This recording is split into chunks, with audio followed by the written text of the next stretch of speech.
All right, welcome everyone. And I might fiddle with this a little bit to get it to be the right height. So welcome everyone. We're getting close to the end. We're nearing the finish line of the third annual IU REDCap Day. And we'll be talking about new and upcoming features. I know that Joe afterward is going to, I'm sure, give general comments and thanks to various people, et cetera, et cetera. But I do just want to begin with a personal note of thanks to two people in particular. There's a lot of people who have contributed a lot, and of course, I'm glad just to see all of these faces. Some relatively new to REDCap or to me, and then others that are old friends at this point. But I'd particularly like to thank Nancy Long, our colleague, who's really done so much to be able to organize and make this REDCap Day as past REDCap Days possible. She's really been the person who's pretty indefatigably worked to bring everyone together and make sure everything actually functions and happens.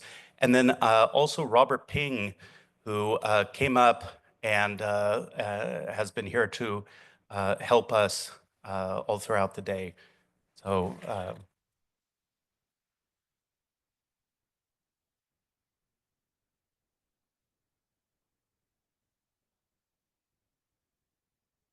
well, let's see.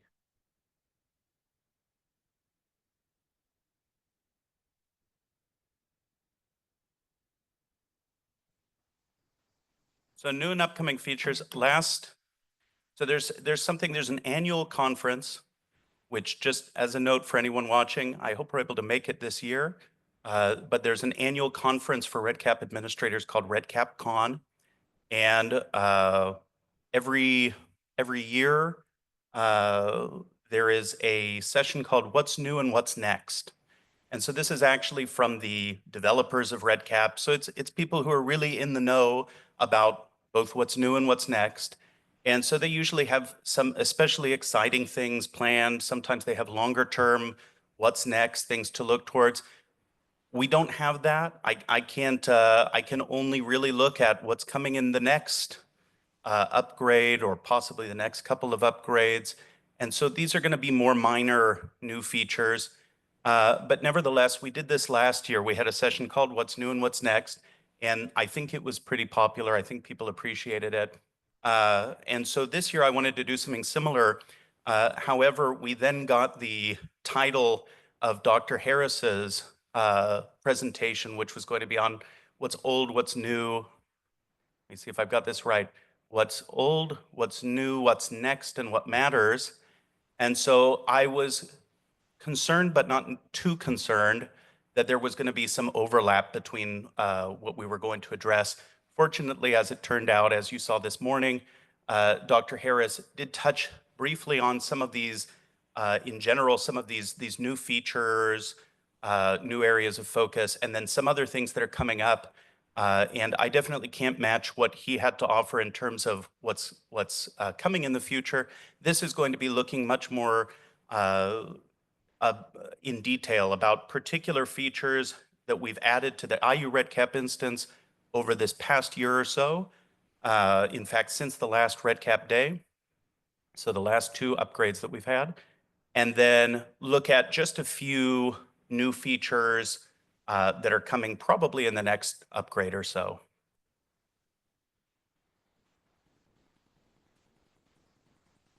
So this is what I've just described. So first we'll talk about these most recent features, and I'm not going to address all of them. There are recordings out there of there's a live session that we do each time we have an upgrade, where I walk through basically the documentation about all of the significant new features. Even there, I can't cover every new change that's made, every new update of interest, but I try to pick out the most obvious or the most interesting ones. And then a few upcoming features, and hopefully there should be significant time for questions and answers, or if no one has questions or answers, possibly for Joe to be able to let us out of here early. So anything could happen. New features. And again, these are just a list of, I think these are actually most of them. And then I'm going to only touch on some of these, describe some of them. But we had in 14.5, so this is last autumn, we had a new action tag for @consent version and 2 other MyCap action tags. We have this new background data import option for the API. I like that one. There's a project dashboard folders, and there's the big one was the new eConsent framework 2.0 with this PDF snapshot functionality, which we talked about a bit this morning, but that's the most significant of those. And then more recently, just a couple of weeks ago, in fact, we got 15.0. So we now have bulk record delete, which is something that people have asked for. This 15.0 in particular, a number of these are sort of user favorites, I think. These are things that I had seen people asking for over the years. Most of them are not, they're not a huge new piece of functionality like a MyCap or the eConsent redesign, but they're things that people have definitely been hoping would happen. So descriptive pop-ups, which Brenda described this morning, where you're able to add some pop-up descriptive text. Draft preview mode, so getting rid of the old preview instrument option in Designer that had become increasingly unhelpful and even potentially misleading, and replacing that with this really useful draft preview mode. And then a lot of randomization enhancements, which I enjoy those.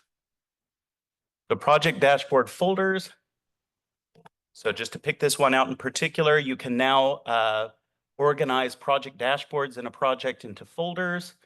So you'll see an organize link. You'll be able to create folders and then assign project dashboards to the folder. So just like with a lot of other areas of REDCap functionality, there's more options now for organizing and putting things into folders, which is always going to be useful.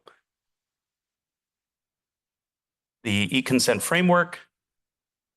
The overall benefits of the new features. So this morning we spoke about sort of the eConsent process in general, but here I'm pointing out what's particularly new about the new eConsent redesign. So there's a streamlined consent process, improved data integrity, and enhanced compliance in terms of version control and the audit trails.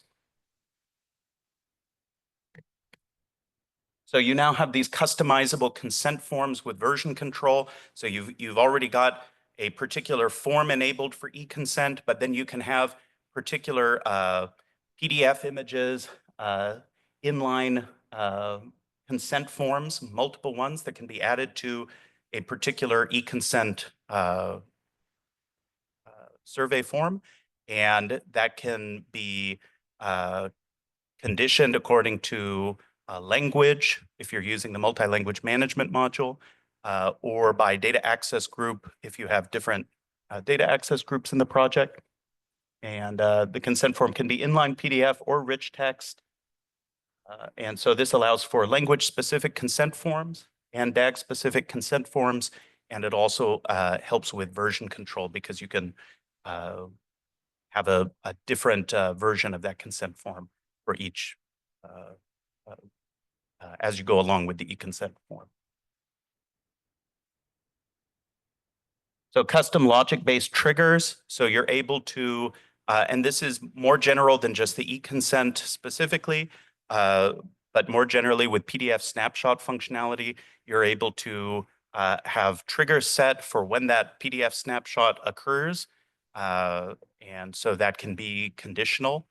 You only want to save a PDF if some particular value is entered, and you're now able to save that PDF snapshot to whatever location is specified. And as a note, logic-based triggers can only be triggered once per record. Survey completion-based triggers will store a new snapshot every time the survey is completed. So this improved PDF snapshot functionality that expands beyond just the PDF auto archiver functionality of the past now has this support for multi-form consents. So you can actually combine multiple forms and or signatures into a single PDF snapshot. So that's going to be especially and most immediately useful for if you need to do consents or other forms of survey responses where it's going to be multi-signature. And so you're able to have one survey form that gets completed with a signature by a participant, and then you have somebody else, a reviewer, go in and sign that. You can have the PDF snapshot set up to combine those two to combine those two into one PDF form. And then you can also select to have that PDF form, that combined PDF form, saved into a file upload field elsewhere, which you can then send as a survey invitation back to the participant, for example, if you'd like, or someone else who should have that combined PDF. Bulk record delete. Users can use this bulk record delete page to delete multiple records from the project, or alternatively to delete data from multiple instruments across multiple records. So in either of those cases, you have to have the relevant user privileges, but this is something people have been asking for a long time.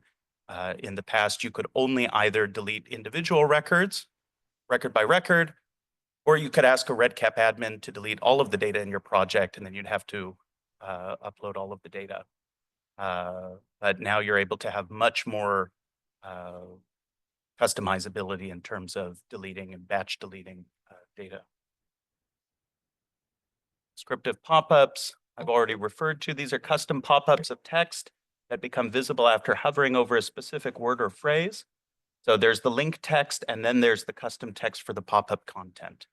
So for example, this morning, Brenda gave the very useful example, I think, of randomize, which may mean something to most of us that's fairly clear, or at least clear enough, but may be a new word to some survey participants.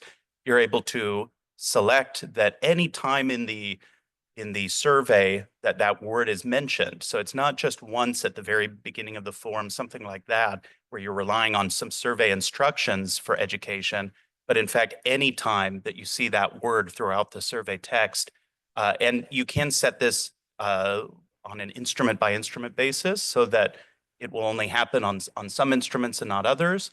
But you'll be able to specify that a descriptive pop-up should appear giving a definition or an explanation of that particular term. Draft preview mode is what it sounds like. It allows users to preview their data entry forms with their current drafted changes as if they were live. So that'll allow users to fully test the changes they've made in draft mode.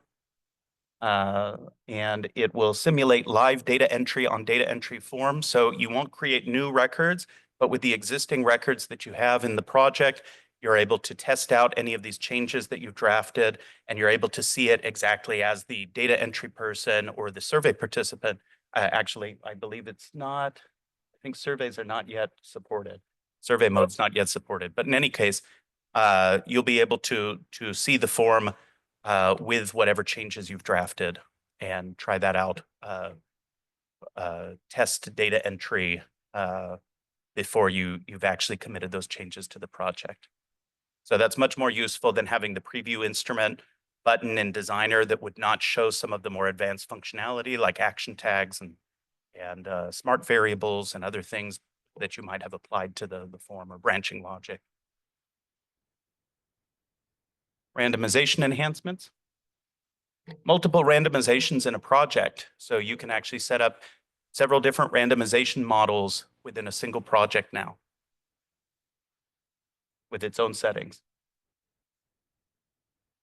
Blinded randomization support.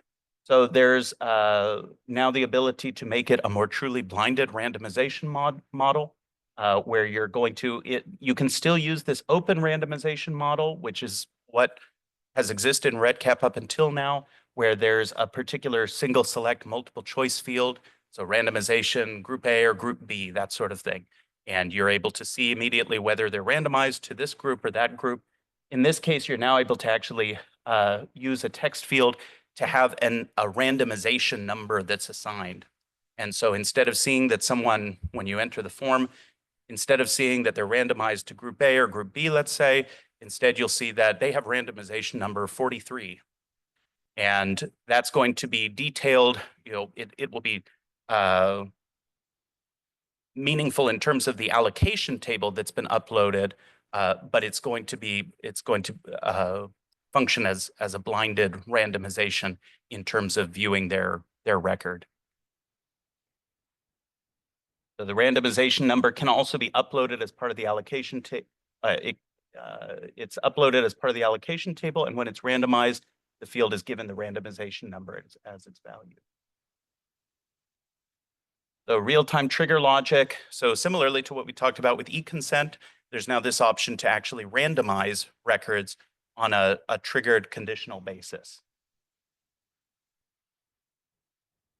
And it mentions here that in which all required stratification information must be present, but REDCap helps you out in case, for example, you go to enter some particular value that should trigger that randomization, but you haven't entered some value for a field that you're using for stratification. It's actually going to bring up a pop-up very helpfully saying, do you want to enter a value for this particular field? So I liked that they did that. Upcoming features. These are mostly less exciting than what we've seen so far. So sorry about that. Maybe next year. New action tag @SavePromptExempt. So this action tag is useful for presenting the Save Your Changes warning prompt when you're navigating away from a data entry form or survey page. If you've been working with REDCap long enough, you've come across this where there's some process runs and you're trying to get away from the instrument page that you're on, and it says, do you want to save changes or do you want to leave without saving changes, etc. Now you can add this action tag to a particular field so that then if another field's value is modified on the page, that prompt, so it will prevent any changes to the field's value from triggering that Save Your Changes prompt when someone navigates away without clicking the Save button. So this is typically used on fields where the value of the field being saved is not important unless other field data is also entered. So for example, when pre-filling a last modified by field that has both @read-only and @setValue equals username. So something that's useful. It's a new action tag. It's worth being aware of. It may come in handy at some point. Similarly, save prompt exempt when auto set. And so this one is a similar action tag, but its effect is limited to the initial setting of a field's value when the value is blank. And so this is going to be used to prevent action tags such as @default, @setValue, @today, or @now from triggering the Save Your Changes prompt. And so that's, again, a specific use case, but it's definitely something that it's worth being aware of.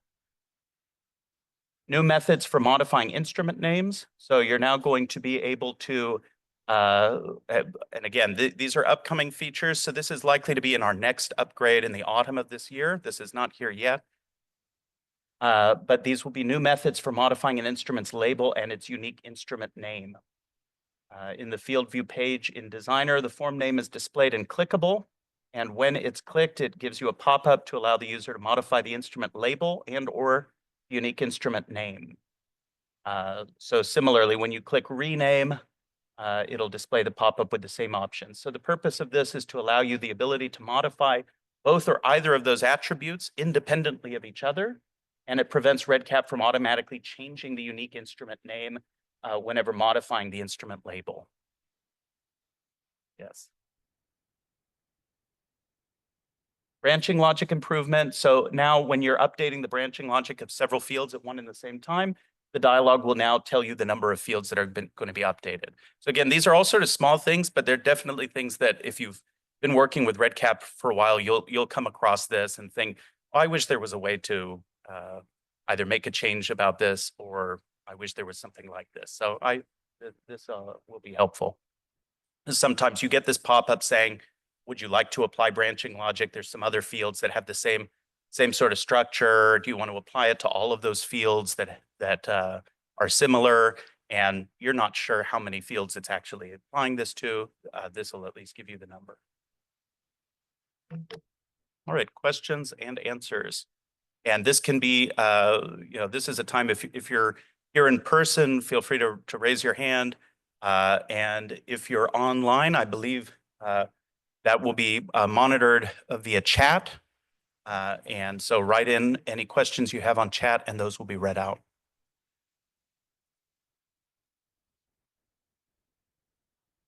He never should have said you get to go early. Yes, well. What kind of questions do you have about new and upcoming features?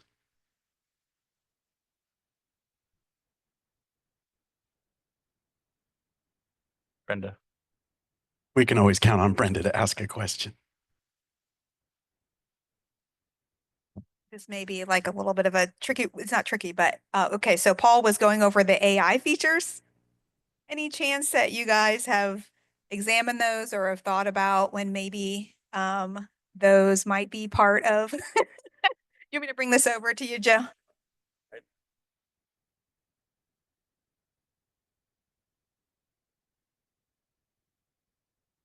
Currently, the AI feature is enabled, but it only works with Microsoft's AI instance or service. So that really doesn't work for us. Of course, you'd have to pay for that service. So we're looking at what we can do on-prem. Andy's been working with our AI people, and we've been doing some testing. And also, the next iteration of this from Vanderbilt, we think will provide the solution to the problem we're having right now. So now there's a whole governance aspect to this that I think, well, I'm going to turn that over to Brenda. So, but I don't know what kind of, limitations we might have to have in place. You can ask any questions. It can get a little bit fuzzy in terms of, having that data and utilizing it. So, but from a technical perspective, I think we'll have that worked out probably by the end of the year. I'm guessing Vanderbilt's going to have it going good by that time. We have just a few minutes left, and hopefully there might still be time for questions. But I did want to mention just a couple of things, and one of them Joe may speak in more detail about, but since it's sort of related to upcoming features, I'll just mention it also. So the first thing is that for any of you who were listening to the e-consent presentation this morning, Chris Caldwell very helpfully delineated what a 21 CFR Part 11 related project is and where you're going to be able to use REDCap for that and when you can't. And it was mentioned, but just to underline that discussions are ongoing about having IU REDCap validated for that for FDA 21 CFR Part 11 relevant studies, including for the direct data entry. So that's something that there's not a particular completion time yet, but it's in discussion. And then the second thing is just that there is this CDIS functionality to be able to get data from Epic for Eskenazi and data from Cerner for IU Health into REDCap. And that is something that is available and has been available for a little while now. And I think Joe's going to talk more about, there's a form related to this, but you can also contact Titus Schleier, who was here earlier today, and I will just read out his email address, which is schleier@regenstrief.org. So that's SCHLEYER @regenstrief.org. Thank you for not giving my email address out for that. Right. And yeah, we've been working with them for about a year and a half, and the governance there is pretty well in place. We're also working with Eskenazi on an integration with Epic. That's a little bit further behind, but we are making good progress with that as well. But if you want an enjoyable conversation just in general, then you can email Joe Butler. But quickly to mention 21 CFR 11, we've been working on putting together a project plan. Now it's from the technical perspective, you know, getting the system ready, but there's a lot more to 21 CFR 11 as far as governance and you as a program manager and stuff you have to do to validate your own documentation. And, you know, I just want to make sure it's clear that all that has not been worked out. So even if we were to get it spun up, we'd have to make sure that we understood who was taking on that role and who's going to be responsible for the overall program. And so if any of you are interested in taking on that role and being responsible for the program, Yeah, you know, Brenda, let us go know. ahead. Raise. Right. Right. Were there any other questions on the chat? All right. Well, they have only a minute left, less than a minute. So, but I suppose we could introduce our fearless leader, the leader of the IU REDCap team, Joe Butler. Whoop, whoop.